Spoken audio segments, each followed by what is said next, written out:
Hi, this is Stephen Van Kampen-Lewis. It's May 3rd, 2020, and I figured I'd talk to you guys a little bit today about Cattleyas, springtime Cattleya care.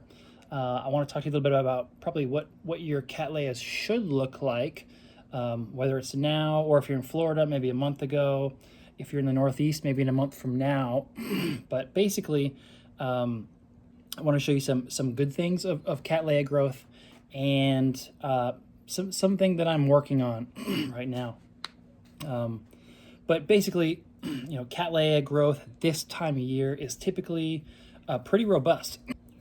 And when I say robust, I mean, you've got new growths coming out. Hopefully they're elongating. Some species have roots that start coming out at the same time as the new growth. Some species have roots that come out as the new growth is maturing, and other species have roots that come out after the new growth has matured, and maybe if it's a large plant, after even the blooms have come out. Cattleya dowiana is an example of this. But so right now here in Texas, things are fairly hot.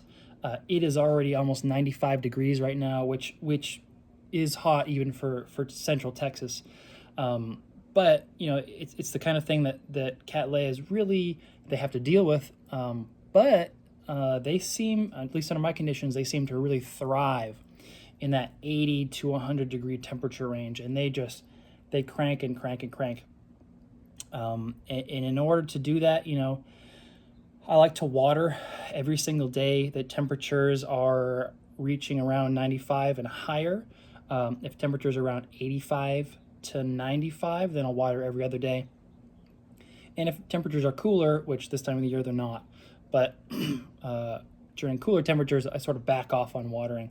And I have all my Cattleyas potted up, no matter what size they are, so that watering is the same. So I'm hitting big giant plants, which I've got one here and one here. I'm hitting little itty bitty plants, another one that I've got here, and I'll show you in a sec. They're all getting watered at the same time, so they all require water at the same time. I remember, many years ago having a sort of a collection where one plant gets watered on this schedule and one plant gets watered on this schedule, and as your collection grows, it's just not sustainable. It's not feasible. Suddenly watering and fertilizing and just general care becomes a chore. It's not fun anymore. But if you can get your collection to the point where every plant, no matter what species, what hybrid, what genus, they all require the same watering on the same schedule, that streamlines everything and it makes everything so much better. So just be thinking about that as sort of an orchid goal to achieve. That said, this time of year, my plants are getting watered regularly. Almost all of them, all of the Cattleyas are in active growth. They are thirsty for water. They want nutrients. I fertilize with slow release fertilizer. If y'all remember, I have these little baskets which I put this organic fertilizer into, and every time I hit the water hose, just a little bit leaches out. I'm going to tell you about the results of this. This is kind of a new product that I'm using. I'll tell you about the results of this probably in a couple months. So far, I'm very happy. But no matter whatever fertilizer you use, this time of year, if your plants are actively growing, you need to really hit that water and that fertilizer, especially once the growths are about this long and larger. And obviously that's relative to the size of the plant compared to what species or hybrid it is. But I want to show you a few things, a few plants that are growing well, and sort of maybe as a guide for how things should be going. So this is Cattleya lattigii.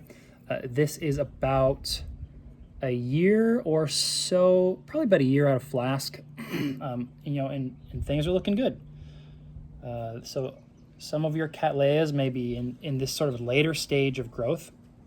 And so what you see here, so this is my my example of how your plants should look, and you'll see that each growth is getting a little larger and a little larger, and that can happen for years and years and years.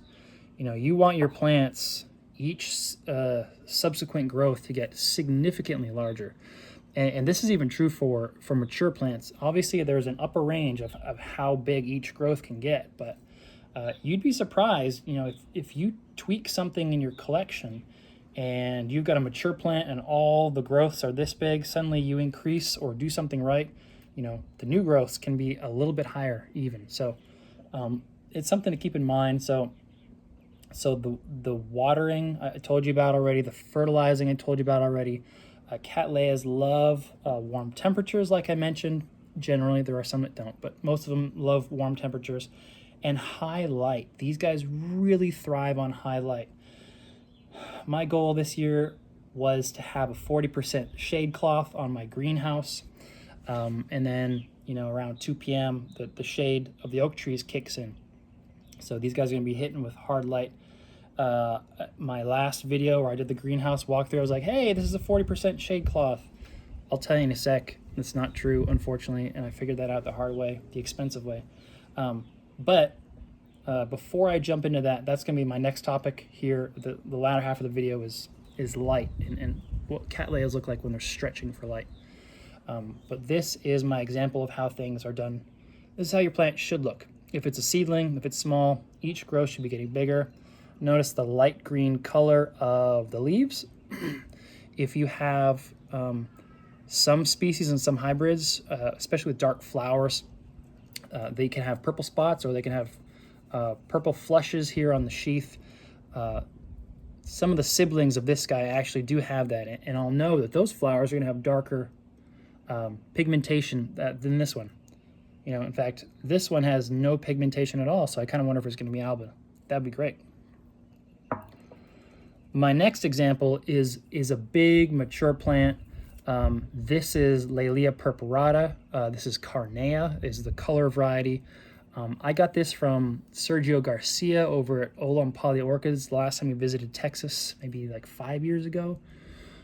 It has bloomed for me a couple years now, and I'm really excited to have this bloom again. But I want to show you what, you know, a successful big mature plant looks like. I'm going to put it down here next to me. Now, Cattleya purpurata is very cool. You know, the flowers are amazing. You know, in Brazil, they have whole societies dedicated just to this species because there are so many color varieties and it is so popular, and for good reason. This is, so that there's two varieties. You have the highland variety and you have the lowland variety. The highland variety is going to be taller. Excuse me, the highland variety is shorter and the lowland variety is taller. This is a pretty tall plant, and you know, you can see the pseudobulbs here. They're very club shaped. That's sort of a distinctive Cattleya purpurata shape to the club. But what I really want to show you is, you know, these growths are all about the same size. This is the new one. This guy is monstrous. You can see the new bulb is just busting out of the sheath. I expect this bulb will be much larger than these other ones. And these are good size, fat, happy bulbs. So this is the kind of thing that you want to see on your purpurata. You know, I've switched to this new fertilizer. I've mentioned this in this video and in others. I kind of wonder if this new monstrous growth is from this new fertilizer. But I also want to show you another really positive thing here, is roots. Roots are so important. Roots are so vitally important to all orchids, all plants, you know, all plants that have roots. But I want to show you here. Come check this out. So you can see some nice big fat green root tips there, and how they are stretching out and coming across the media. You know, big white roots with big fat green tips, and and they're thick. That is what healthy roots, new roots should look like. And they're gonna go down into the media, they're gonna wrap around.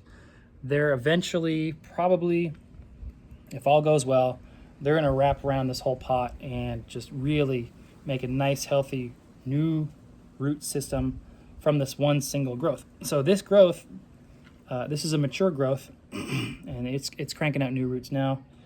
This new growth hasn't started putting out new roots yet. This monstrous growth. I'm really hoping to get, I've got 3 sheaths. I'm hoping that, 4 sheaths, excuse me. I'm really hoping that I get 4 spikes starting maybe in about a month from now, so they bloom in late June. That would be ideal. So those are the examples of what's going right in my greenhouse. I want to show you, one more. This is Cattleya walkeriana, cerulean. This is Blue Titan. I got this from H&R close to a year ago, I think. Oh, just noticed I'm sweating, it's hot. And it's really taken off nicely. So you can see, I just took the old pot and just dropped it in a new one. We got 1, 2, 3, 4 growths last year outside this plastic pot and kind of growing inside this new pot. And here's another new growth. You can see that this new growth is probably going to be tall. I anticipate that this bulb here will be gigantic and fat. And so this is the third positive plant story that I want to show you guys about. Now, I had mentioned earlier that that the shade cloth on top of my greenhouse is a little wonky. I bought it as 40% shade, and to me, when I hear 40% shade, that means 60% of the light is getting through. However, I've noticed it just seemed kind of dark to me, and I've noticed that some of my Cattleyas are stretching for light. The ones that are directly under the shade cloth seem to be crawling across the pot, and they're looking for brighter light. And let me show you what I mean. So this is one of Fred Clark's Cattleya leopoldii. It's SVO prints by Paul. And you can see that this new growth is really stretching towards the light. I'm going to have to stake it and hopefully not snap it off. But, I saw this and I'm like, man, why is this guy stretching for light? It shouldn't be too dark in here. It's getting 60% of the sunlight. Guess what? It's not.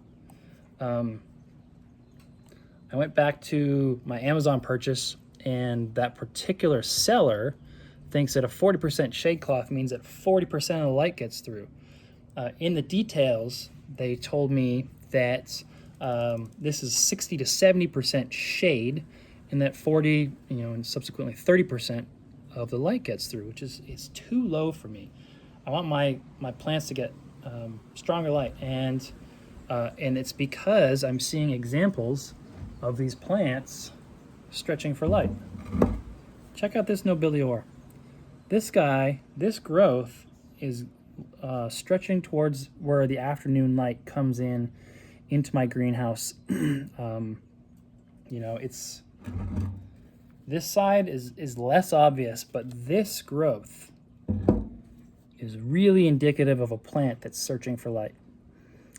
So when I saw this and the one that the leopoldii that I just showed you, and some of the other plants in my greenhouse, I'm like, they're looking for light, and I started looking into that particular shade cloth that I got, and it turns out it is too shady. So I've got another one coming in next week, and I'll get that on the roof of my greenhouse, and hopefully this guy will start to grow back up. And why does that matter? Like, why am I worried about kind of shady conditions? In addition to making the growth grow sideways, your bulbs aren't going to be as big, your root system probably won't be as robust. And even if those things aren't true for that particular plant, there's a good chance that they won't bloom. One of the biggest problems, or one of the biggest contributing factors to Cattleyas not blooming in someone's collection is lack of light. Is light is too shady. You know, I hear people in the northeast part of the country, let's say New York State, who are growing their Cattleyas under like 50 or 60% shade cloth, and you know, it boggles my mind that they would do that. You know, if I was living in New York State, I would have zero shade cloth on my greenhouse whatsoever. It would just that sun is so incredibly weak up there that they, in my opinion, they need as much as they can get. Here in Texas, we got a lot of sun. It's very hot, as you can see by the drips coming off my forehead. And so, you know, that's why I really like to crank up the sun. And I've had great success doing that in Hawaii, where the sun is even stronger than it is here in Texas. And here in Texas, getting regular blooms from hard to bloom or finicky Cattleyas. They need that light. So I think I've already made this video longer than I intended. So have a great weekend. I will talk to you guys later. Bye.